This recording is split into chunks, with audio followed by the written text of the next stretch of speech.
The joke I came up with for today was that I've known Jim for about 10 years and Lisa for about 10 days. So we just met at PitCon last week, We at least did. We formally did. It in was so great to person. see you in person. I was so glad that you came by to see us at our booth. I missed you. I wanted to see your booth too. Murphy's Law. It reigned supreme. And I just wanted to say, just to start off with, I wanted to wish both of you a very happy Pi Day 2025. I love Pi Day. I don't know. That is I don't know how excellent. people celebrate or if they do, but it's a thing. I've been getting advertisements for it in my email. Maybe you have too. Oh, sure. And speaking of trade groups, there was a group that I'm not super familiar with that Jim and I had discussed, but you actually have an active role in. Would you mind talking about that? Yes, I would love to. Thank you for the opportunity. Yes, I have been a member of National Association of Scientific Materials Managers, NAOSMM for short, since the year 2000. I've been a very active member. I go to all of the conferences, and even though I retired from the University of Alabama after 27 years of service in January of 23, I chose to remain a member, and I even upped my volunteer hours. And honestly, through networking, that's what led me to Jim. But I wanted to just really give you a little more information on the organization itself. This organization is made up of primarily laboratory supervisors, stockroom managers, purchasing managers, and this is all primarily biology and chemistry. So these are all the decision makers. These are the people collectively. This organization has substantial buying power. They're the ones who decide who are we going to buy from. If there's any wiggle room at all, you go to the conference, you meet them. This is a really incredible group of individuals. They lean in. And I can tell you, so Jim, they were first time attendees. I'm on the trade show committee, which is how I met Jim. We had to change exhibitors, and the trade show chair asked me to make some phone calls and say, hey, are you guys getting the email from the new exhibitor? And I said, I'm the phone call person, so yeah, I'm on it. And so one thing leads to another. I'm on the phone with Jim, and so I started learning about this incredible company. But Jim said he felt very welcome, I do. and that is 100% the overall vibe. It's a nationwide organization.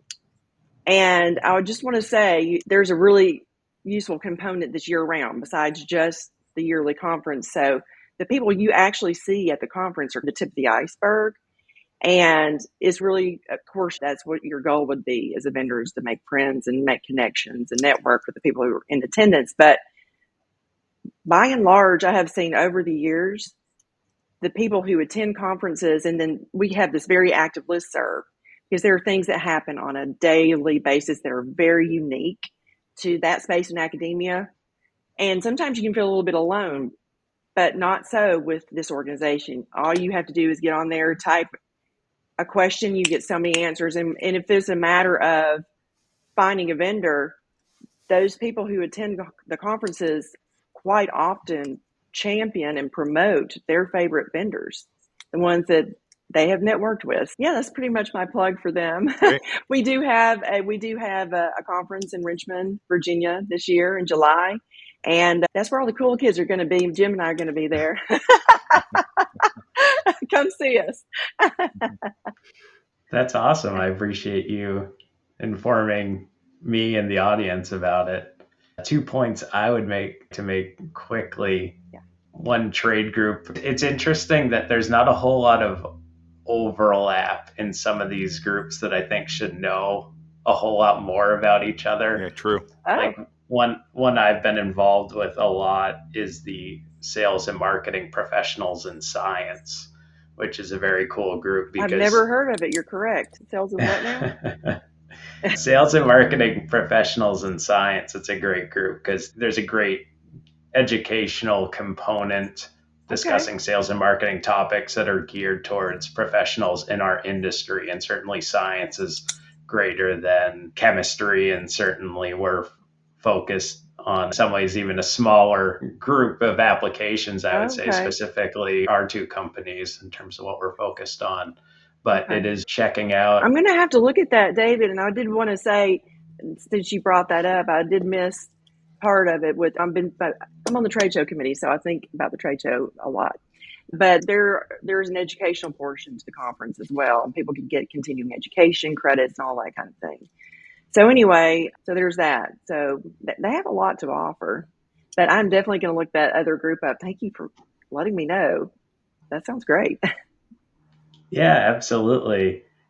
I also wanted to mention that the interview series that I've done has been immensely helpful for that networking component and providing me with an opportunity to offer researchers something of value. It's not just I meet someone at a conference and the conversation stops. I'm able to say, hey, would you like to come on and present your work? And it's given me a great opportunity to learn more about what they're doing, but also grow the relationship with that researcher and their institution. So that's been very enjoyable for Yeah, me. that's nice. So one general question, what about LabExact? Do you want people to know? LabExact, it's an interesting brand. We've become known for quality and value.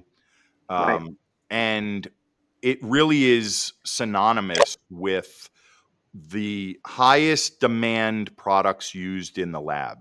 And that's how we do our product development and selection of new projects that we're going to get involved in is we look at the workflow in the lab and we analyze how can we better partner with academia, with industrial QA/QC, and make those processes better. And so we go to the drawing board and we develop products all the time. We try to introduce at least 2 or 3 new product platforms every year. But we also partner with companies like yours in looking at where do we find the value in the next step? How do we shorten the workflow and find the value for the researcher? And that sort of led us to the latest project we're doing with Lisa. Lisa, with her expertise in stockroom management in academia, started the discussion about how we can make these products available to researchers directly and through our distribution channel at the same time. And so that's what we're working on now. And Lisa can probably Right. talk for a minute or two about that. I can tell you one thing that I missed earlier, David, is to introduce myself properly as the Director of Higher Education Relations for IW Tremont.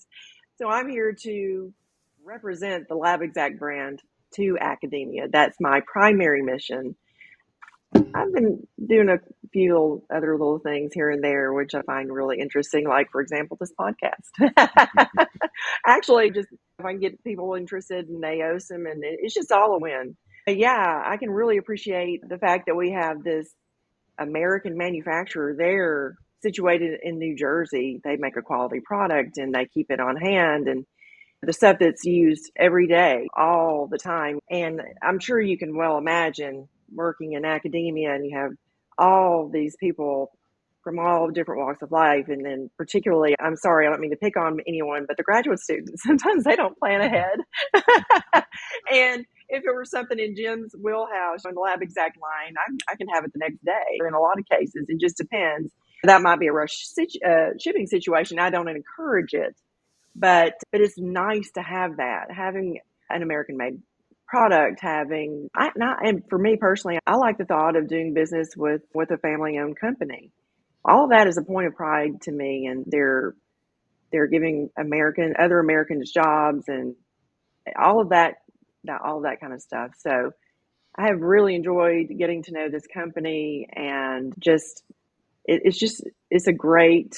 I think the sky is the limit on this collaboration, Jim. Honestly, I hope you feel the same way. Oh, I do. And we're really enjoying working with the colleges and universities. It's a great opportunity for us to have a voice in introducing products, but it's also instant market feedback for us.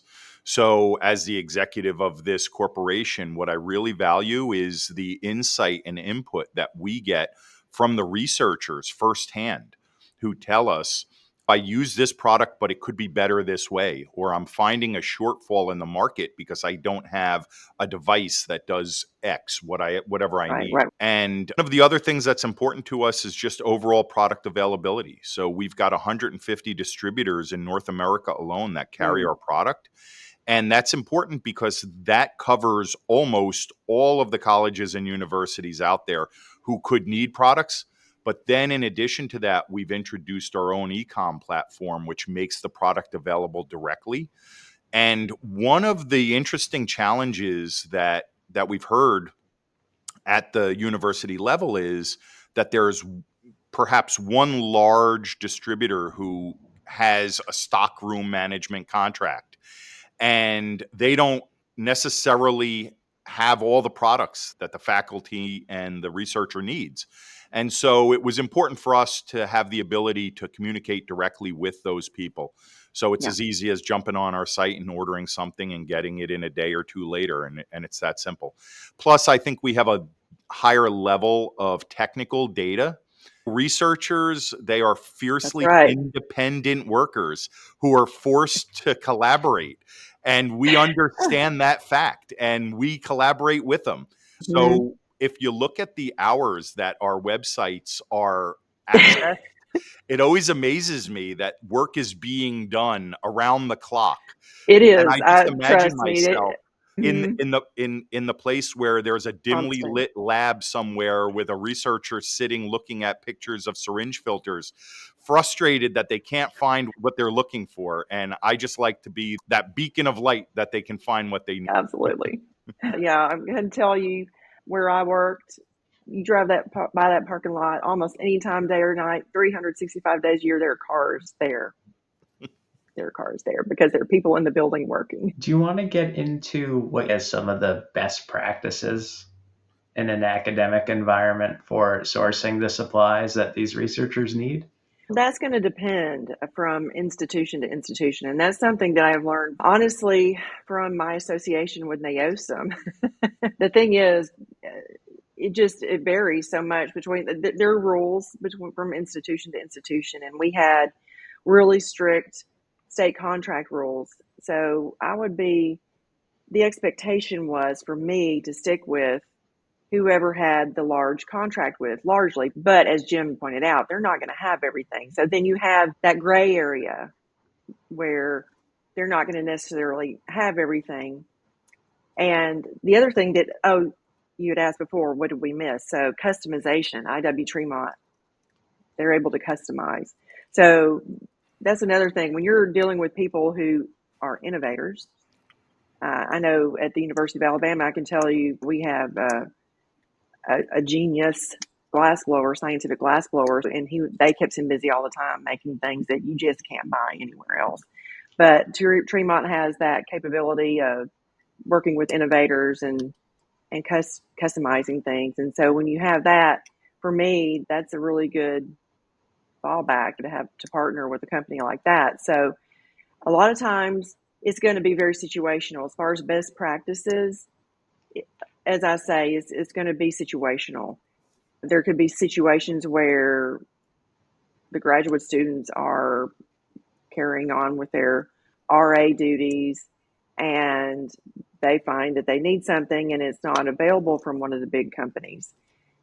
Largely, I can tell you that the professors expect the graduate students to figure that out. And then they bring it to me and we would have to give justifications. But as I said, it's not like that everywhere. If you're in a private college, you have way more latitude on making those decisions on an everyday basis. And when you mentioned to me the other day when we were speaking about nitrogen generation, cylinders, there's also a lot of interplay between labs and departments, and that's a whole nother of complexity, right? David, I thought of something else just this morning that I did not even think to tell you.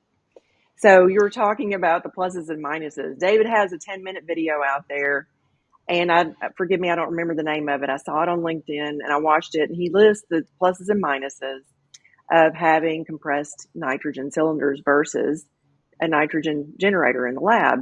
And I listened and I thought, okay, David hasn't been where I am. So let me just bring a couple little details up.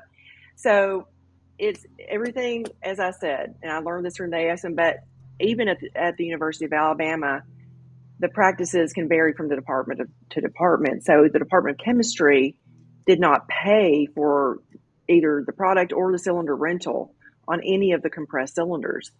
that would be up to the users and their individual budgets, which meant for us in the stock room, we had the sign in and sign out sheet. And I had one full-time assistant and lots of student assistants I have really good helpers. But again, Murphy's Law, sometimes maybe someone's out filling a solvent order, and that area is defined as a lab. You can never work alone in a lab. So then there's two people right away out there, and then somebody's getting a chemical from the chemical storage room, which is a whole separate behind a locked door, and then somebody is running through, somebody meaning probably a graduate student, and grabbing a cylinder. And usually they sign in and sign out. The issues I find are sometimes our material handling equipment, I don't know what it is. They forget or they don't think about their neighbor. And we only have so many pieces of material handling equipment, and they're supposed to bring it right back. But then when you're in a building 200,000 plus square feet and you're, okay, let's go. That's not fun having to look for that. So it's definitely a minus. That's in the minus column for the compressed cylinders, David. So then you'll have to get that back. And the thing that I didn't even think about, so check this out. So we had our own science and engineering quad. Where I worked in Shelby Hall, I always thought of it as the mothership because that was the first building. And then we were connected to Science and Engineering Complex. And then directly across from us, we had NERC, North Engineering Research Complex. And then over here was CERC, South Engineering Research Complex, our own little world on this side of the campus, right? And it was all new and shiny, and the sidewalks are fabulous. I want to say that to say this. I found out after we went on for a while that some of these compressed cylinders, again, on our material handling equipment, would go on these fabulously smooth sidewalks from one building to another. And since we were keeping up with them, we had everything's barcoded. We didn't have barcode readers. The vendor did. They didn't. Do you think they brought them back to be counted against our inventory? Absolutely not. They got counted towards the other building's inventory. So every once in a while, we'd have to stop. Things would get off. Just things happen, and challenge the vendor. Say, okay, let's go ahead and do a physical inventory, and that means Lisa has lost about a day and a half of work. So that's another minus, David. And I don't know how long generating your gas on demand is really the way to go. The gas on demand. Cost-wise, safety-wise. I have a picture of it. This I love. I told Jim, I said, this to me is the picture of serenity and peace. I just want to put a plug in. People, write this into your research grants. Ask for it in your startup package. Do whatever you got to do. It's just, what could be better? You don't have to fool with all those compressed cylinders. And if you want me to go on, I'm just going to stop. I could go on for another 10 minutes, but I feel like I'm wearing you out. Oh, no, not at all. And as manufacturers, we certainly understand how much of a necessary evil physical inventories are. It's not something we look forward to, but it's part of But we have to do them, right? Yeah. Mm-hmm. Anybody in the production environment, whether it's industrial manufacturing or in a lab, you still got to do some inventory. That's right. Sure. And that's actually a good point. That kind of segues into a conversation about processes from the procurement side of the wall in the lab. The person who's managing the stock room, I saw a poster once that said your lack of planning doesn't equate to like my rush instance or something to that effect. And it really is true. So if you checklist your work and you know what you need prior, you generally will have the ability to go into the stock room and make sure that the materials that you need are there. And if they're not, you should allocate appropriate time to get them. Please do. We see orders all the time, relatively small orders where the overnight shipping totals more than the product itself. And I just know what happened in that instance. I see the reports where I just know that someone said, oh, I don't have this bag of syringe filters I need, and they order it. But frequently there's a process involved in getting that. And so the faculty themselves need to be able to respond to it and follow their own internal processes. And so the person making the requisition has to be cognizant of the fact that there is a process and procedure. Right. And and 100%. allocate enough time That is for that. correct. Yes. Yeah. Thanks for that plug, Jim. Yeah. Well, That's going to help we somebody. can get the door really fast if we need to, but it's the process in the middle that's Yeah. daunting Oh, yeah. sometimes. Yeah. I was just going to say that's going to help somebody somewhere. Speaking of fast delivery times, what else should we discuss regarding vendor selection and how people should think about this? Vendor selection is a Yeah. really important topic. Some schools have their own criteria for vendor selection, and that can be as simple as a, a survey or a checklist, or it can be as systematic and thorough as on-site inspections of the manufacturing space. One of the things that's really important, and what we do at LabExact, IW Tremont, is we lot number everything. So every product that goes out the door is lot numbered and traceable. We offer certificates of compliance and certificates of analysis where appropriate. And it's really important because that lot number should be incorporated in your data. So when you're writing your report and your summary of your analysis, everything down to the most finite detail should be included, including the lot number of the product. And very frequently, if you're partnering with a company like us, we know how important the reduction of variables is to your work. So we'll get requests from time to time for not only a product, but a specific lot number that we have supplied in the past. And if we have it still on shelf, it's yours. And then what that does is that further eliminates the variability. In good manufacturing practice, there should be very little variability from lot to lot anyway. But then the same lot just further reduces that variability. Sure. One of the other things is ISO. So we are ISO 9001 2015 registered. ISO, it's the International Standards Organization. We are compliant to an extensive quality system. It took us a couple of years to implement it. We're audited by a third party annually. And we really hold ourselves to a very high standard in our own quality system. And then lastly, availability. So if you're partnering with a distributor, make sure that distributor has the reach with the manufacturers that you're going to be working with. And if you're working with a manufacturer, a product line, I would say make sure that product line is available not only directly to you, but also through the distributors that you may have to work with. The availability of stock is really important. One of the things that became painfully exposed during COVID, the pandemic, was inavailability of inventory.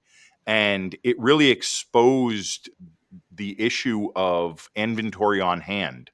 And that was exacerbated by the pandemic, but prior to that, we as manufacturing companies saw the drive down of inventory levels by distributors. They didn't want to carry as much inventory on shelf. So we would respond with just-in-time shipments.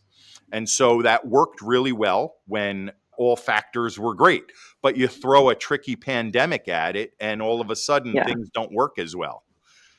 Clearly. Yeah, inventory management is certainly a big challenge for all of us. Jim, Lisa, I really appreciate the time today, and we just touched the surface on a couple of these items. So certainly happy to have a follow-up conversation in the future for the things we did actually miss. Sure.